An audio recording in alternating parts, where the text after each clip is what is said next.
안녕하세요. 반반한 목독파입니다. 구독과 좋아요, 알림 설정, 회원가입 부탁드리겠습니다.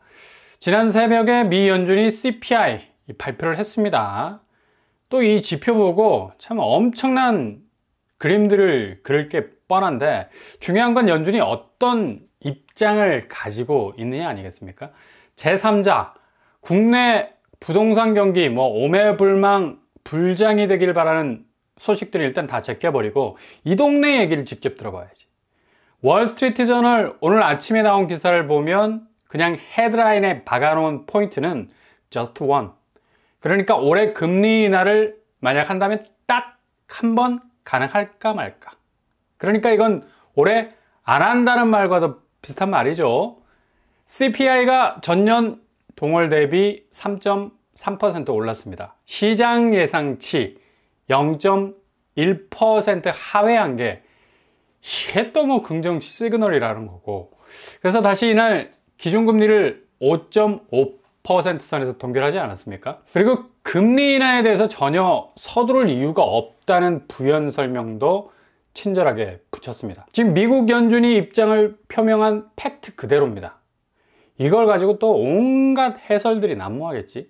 아무튼 연준은 기존에 굳건한 금리 계획을 그대로 가져가겠다는 거고, 보세요. 연준 점도표가 기존에 6회 아니었습니까? 근데 이게 어느새 3회로 줄었다가 다시 2회로 줄었어. 그리고 이번에는 just one. 1회로 제한을 해놓고 있지 않습니까? 이 추세를 봐야 하는데 또 벌써부터 연준이 당장 9월에 금리 인하할 거라는 이 로직을 펴는 것도 이제 거의 적응이 돼서 할 말이 없다. 해줄 말도 없고. 하여간 꿈과 모험의 나라는 계속 되는 거니까 알아서 하라고 하고, 어찌됐든지 간에 7회 연속 이 동결 수순으로 간 거고, 국내 언론에서도 파월이 인플레, 상당히 완화 수순으로 가는 듯 하지만 여전히 너무 높다라는 소식도 전해지고 있죠. 분위기가 7월로 갈수록 좀 쎄하게 변하고 있는 게 느껴집니다. 게다가 파월은 노동시장 강세가 당분간 지속이 될 것으로 내다보면서 인플레와 노동시장과의 관련성을 예의주시하겠다고 하고 있습니다. 아무튼 미국은 올해 기준금리 인하는 꿈도 꾸지 않고 있다는 얘기죠. 이렇게 CPI 지수가 전년 동월 대비 3.3% 높은 수준으로 가고 있는 것도 배제하지 못하는 변수라고, 이 중심의 금리 레바를 딱 움켜쥐고 있는 거고, 단 1회라는 것도 이게 가능성으로 볼 때 해도 그만, 그냥 안 해도 그만이거든. 일단 주식시장의 폭발력만 밀어주면 충족이죠. 이런 이유로 미국 주식시장 날아올랐습니다. 나스닥과 S&P 500 지수 모두가 다 힘을 받게 된 거고, 역시 연준의 최종 목적은 금리가 아니라 이 주식시장이라는 게 확실하게 드러나고 있습니다.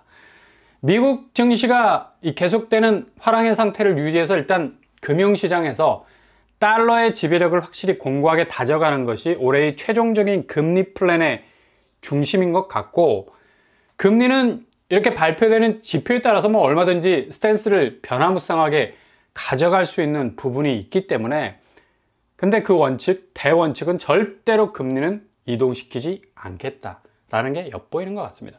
이렇게 미국 경제가 어느 정도 지금까지 밸런스를 잡아가는 것도 자기들의 견주한 금리 정책 때문이라고 철석같이 믿고 있잖아요. 이거 하나의 이데올로기죠.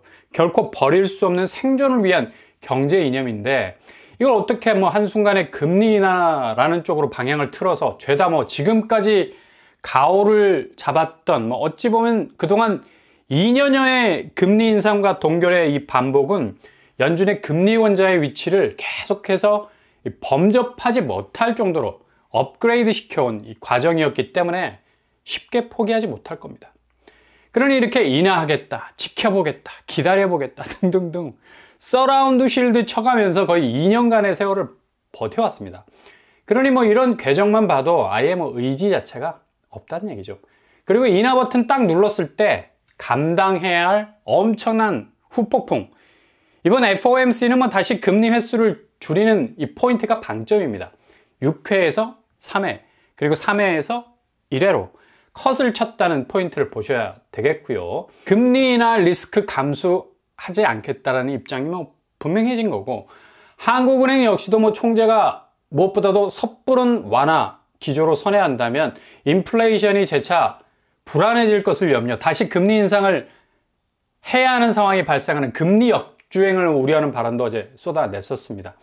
이렇게 지금 금리 부분은 그냥 지금 수순에서 올라가면 올라갔지 내려가지 않을 거라는 이 포지션을 딱 잡고 있는 상황이에요. 그러니 이런 기준 잘 잡고 가시면 되고요. 이런 금리 여파 때문에 지금 분양시장 쪽이 완전히 뭐 희비가 엇갈리는 결과들이 속출을 하고 있는데, 어제 마감 지은 단지들 살짝 보면 확실히 이건 뭐 거의 극과 극으로 가는 느낌적 느낌이 든다 할까, 거의 냉탕과 온탕을 왔다리 갔다리 하는 모습을 보이고 있는데, 먼저 부산에서 어제 1순위 마감을 지은 이편한 세상 범일 국제금융시티 336세대 모집에 341명이 지원을 했습니다. 거의 모든 평수에서 미달이 뜬 것으로 보이고요. 턱걸이 수준에 머문 것으로 보이네요. 역시 지금 분양은 정말 1타 브랜드 간판을 걸고 있어도 어려운 상황. 여기 분양가가 높았죠. 30평대가 무려 뭐 8억 수준으로 나왔으니까 할 말 다 했지. 아무리 국제금융시티 입지라 하지만 지방 아파트 치고는 범접하기 어려운 수준의 가격입니다. 그러니 아무리 1타 브랜드라 해도 뭐 호불호가 갈릴 수밖에 없는 거고요. 그리고 진주에서 의외의 상황이 발생했습니다. 아나스웰과 진주. 브랜드도 뭐 그리 상위 탑 랭킹 안에 든 간판도 아닌데 551세대 모집에 11,191명이 지원을 했는데 평균 경쟁률이 20대 1을 넘어섰습니다. 이거 정말 보기 드문 현상이죠. 이렇게 쏠림 현상이 나타난 건 주거단지가 바로 대규모 도시개발사업 아너폴리스에 들어선다는 이유. STS 개발이라는 뭐 생소한 곳에서 분양을 했는데도 불구하고 의외의 결과가 나온 것도 선방인데, 이 분양가가 국평에 5억대입니다. 진주역 KTX가 가깝다는 점도 한몫을 한 것 같네요. 진주에서는 보기 드문 경쟁률이 나왔는데 확실히 같은 경상도권 아파트라도 이렇게 호불호가 갈리는 걸 볼 수가 있죠. 그리고 경기권은 신영, 지웰, 평택, 화양이 992세대 모집에 22명이 지원하는 것으로 마무리가 됐습니다. 평택 쪽 호재가 뭐 거의 하늘의 별처럼 쏟아진다 해도 분양 성적은 거의 뭐 엄청난 부진을 겪고 있는 걸 볼 수가 있죠. 일단 여기 뭐 입지가 좀 애매한 면이 있고 분양가가 그리 높지 않은 구평 4억대인데도 불구하고 평택 쪽은 좀 시들시들한 분위기입니다. 일단 삼성반도체 제5공장 플랜이 확 뒤로 밀렸습니다. 삼성이 어찌 보면 뭐 폭탄 선언을 한 거죠. 지금 뭐 삼성 입지가 엔비디아 때문에 상당히 좀 어려운 국면에 놓여 있는데 삼성 나름대로의 고민이 많았던 것 같습니다. 이런 이유 때문에 평택 아파트들이 뭐 한 차례 휘청거리는 모습을 보이고 있다는 것도 상당한 뭐 변수 중에 하나로 자리 잡고 있다고 보면 되겠습니다. 이후 삼성전자의 그 반도체 실적에 따라서 부동산 지형도가 달라질 것이 분명하기 때문에 뭐 평택뿐만 아니라 동탄도 마찬가지죠. 이 반도체 업황에 따라서 부동산의 업앤다운이 결정이 될 것 같습니다. 삼성은 지금 엔비디아와의 관계도 좀 껄끄럽고 실적이 뭐 하이닉스에 또 최근에 처지는 결과도 나와서 공격적인 뭐 투자를 하기에 조금은 부담스러운 측면이 많다는 얘기죠. 평택, 동탄에 쏟아붓기로 한 천문학적인 규모의 투자액 감소할 가능성 커서 공장 증설 뒤로 미루겠다는 이 폭탄 선언, 굉장히 엄청난 충격으로 이 평택 부동산 시장의 지형도를 뒤흔들 만한 그런 요소가 될 수 있을 것 같습니다. 같은 평택에서 분양을 한 고덕 국제도시 서안 이다운 어떨까? 여기도 간판이 1타가 아님에도 불구하고 일단 589세대 모집에 5,806명이 지원을 했습니다. 그럼 뭐 10대 1에 가까운 선방을 했는데 일단 국제도시 고덕이라는 게 먹고 들어간 것 같고 고덕 신도시임에도 불구하고 구평이 5억대라는 평가도 받았어요. 그러니 당연히 사람들이 청약 통장을 던진 건데 이렇게 입지적인 부분, 게다가 분양가 차이, 이게 같은 평택이지만 경쟁률의 차이를 가른 것 같이 보입니다. 역시 문제는 가격이죠. 이게 해법이 딱 보이는 건데도 굳이 뭐 분양가를 포기하지 않는 특히 대형 건설사가 더 그렇죠.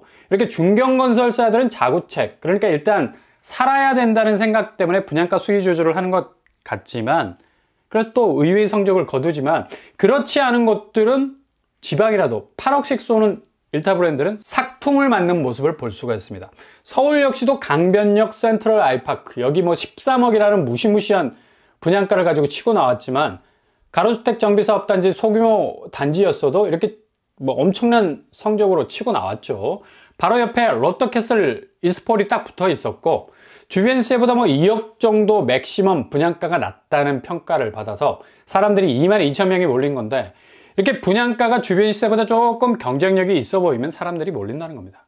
문제는 가격이라는 얘기죠. 얼마나 합리적인 가격으로 움직이느냐가 관건인데, 이걸 건설사에서 포기를 하지 않으니까, 특히 서울 분양은 무조건 무순위로 돌려도 얼마든지 완판될 수 있다는 자신감마저 있어서 이렇게 비강남권 가로주택 사업단지도 막 던지는 분양가로 나오고 있는 상황이라는 얘기죠. 이렇게 분양시장만 딱 스캔을 해봐도 지금 상황이 어떻게 돌아가는지를 금방 알 수가 있어요. 사람들이 지금 되게 급해졌다는 거. 무지막지하게 분양가를 쏘고 나오고 있으니까 앞으로 신축 분양가는 더 오를 거라는 막연한 불안감. 그러니 지금 영끌 분위기가 다시 살아나고 있다는 얘기죠. 정말 무슨 뭐 한국은 부동산 빙의에 걸린 것도 아니고 온 국민이 그냥 모두가 다 그냥 부동산에 다 매달려 있어가지고 거기에 집중을 하는 바람에 이게 막 사실이 왜곡이 되고 막 부풀려지고 뒤틀려지는 그런 분위기가 형성이 되는 것 같습니다. 아니, 초반에 미 연준의 금리 분위기가 어떻게 진행될지 뻔히 알면서 이 미국 이 연준 절대 안 바뀝니다. 단기적인 지표에 따라서 적절한 멘트만 해주는 겁니다. 금리나 기다리는 사람들 기린목이 다 되어가고 있죠. 2년여 동안 그냥 목 빠지게 기다렸는데 변동사항 없는 거예요. 이참에 그냥 빚도 안고 집 사자라는 분위기 조성이 되고 있다는 건데 5월 가계대출만 6조가 증가를 해버렸어요. 그만큼 급하다는 얘기죠. 이게 스스로 몰아가는 게 아니라 분위기에 몰리는 게 더 심각하다는 얘기입니다. 그러니 판단력을 잃을 수가 있는 건데, 정작 정책대출 신세가 물고 대출 폭증을 이어가는 건데, 금융당국에서 뭐 대출 자제하라고 권고하고 자체 뭐 긴급 소집까지 하면서 위기상황 발령하고 있는데, 이것도 되게 앞뒤가 안 맞죠. 정말 가계대출에 대한 위기감을 느끼는 건지, 이렇게까지 가계대출이 늘어난 원인은 그 시작점이 저금리 정책대출 때문인데 뒤에서는 또 대출 자제하는 것도 이해가 안 가죠. 아무튼 금융위원회는 비상소집을 했고 작년 10월 이후에 가장 크게 늘어난 6조 가까이 되는 대출 부분에 대해서 우려를 표명을 했는데, 역시 주담대는 거의 모든 부채 가운데 이렇게 중심이 되어가고 있습니다. 이게 지금 연준의 고금리 유지 상태가 장기화될 거라는 분위기 그대로 잡아나가는 상황에선 이 부실로 이어질 수밖에 없게 될 거고요. 그럼에도 불구하고 틈새를 찾는 사람들에게는 분양시장에선 가격 차별성, 그리고 입지 경쟁력이 있는 그런 곳을 찾는 호불호 전략을 가지고 접근을 하고 있는데, 상황이 이렇게 전개가 되다 보니까 뭐 당연히 냉탕, 온탕, 뭐 오고 가는 현상이 발생을 하는 거죠. 급하면 판단 미스가 나오게 마련입니다. 그래서 잘 들여다보시고 손실을 최대한 줄이는 쪽으로 선택지를 가져가셔야 된다는 얘기죠. 거래량 추이가 뭐 거의 비슷하게 전개가 되면서 4,000건이라는 궤적에서 특히 5월이 어떤 경로로 이어질지는 더 지켜봐야 하겠습니다. 5월도 뭐 크게 달라지지 않는 4,000건 박스권 안에 들어가지 않을까 예상이 되고, 이렇게 숫자가 박스권 안에 있다는 건 특수한 수요, 그러니까 정책대출 물고 들어온 수요가 해집고 다니는 건데 딱 그 수요만큼 딱 그 거래 건수가 나오는 겁니다. 전체적인 부동산 거래 건수가 늘어나는 게 아니란 얘기죠. 이 부분도 잘 포인트를 집어 놓으셔야 되겠고요. 대체로 뭐 카운터가 되는 달에 거래 건수가 폭증을 하겠다 뭐 예상은 하고 있지만 다 비슷비슷한 수치로 결국 세팅이 되어버린 것을 보면 여전히 거래는 하한선에서 저공비행하고 있다는 걸 볼 수가 있습니다.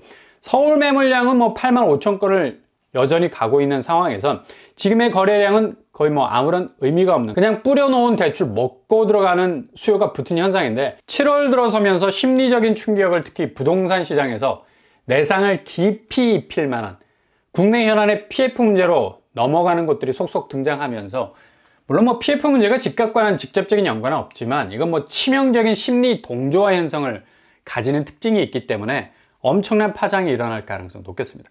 물론 미국 경기 지표 역시도 들락날락하면서 더욱 위기감을 고조시키게 될 거고, 오늘 FOMC는 금리 인하가 아니라 동결입니다. 그리고 6회의 기준금리 횟수를 1회로 제한했다라는 것. 이젠 금리 인하에 대한 기대를 갖는 사람들 뭐 질리는 만도 하죠. 포인트가 뭔지를 잘 찝으신다면 결코 지금 상황은 헷갈리는 상황이 아니란 얘기입니다.